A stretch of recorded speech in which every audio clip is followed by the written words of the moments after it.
போற போக்குல சொல்லிட்டு போறாருன்னு நீங்க நினைச்சிடக்கூடாதுங்கிறதுக்காக நான் சொல்றேன். அஷ்பகுல்லா கான் இடத்துல பிரிட்டிஷ் அரசாங்கம் சொல்லுகிறது, நீ ஒரு முஸ்லிம், உன்னை இந்துக்கள் ஏமாற்றி விட்டார்கள், ஆகவே நீ உண்மையை சொல் என்று அவர்களிடத்துல வாக்குமூலத்தை வாங்க தன்னுடைய நரித்தந்திரத்தை பயன்படுத்திய பொழுது அஷ்பகுல்லா கான் சொன்ன வார்த்தைகள் பொன் எழுத்துக்களால் பொறிக்கப்பட வேண்டியது. அப்போ அஷ்பகுல்லா கான் என்ன சொல்றாரு தெரியுமா?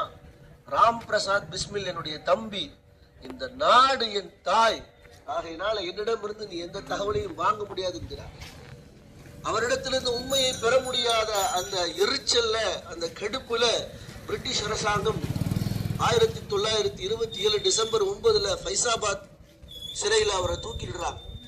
அப்படி தூக்கிலிடுகிற பொழுது அஷ்பகுல்லா கான் சொன்ன வார்த்தை ஒவ்வொரு இந்தியருக்கும் ஒவ்வொரு இஸ்லாமியருக்கும் ஒரு அழகிய முன்மாதிரி என்று சொன்னால் அது மிக திருக்குரானை கையில் ஏந்தி அஷ்பகுல்லா கான் சொன்ன வார்த்தைகள்.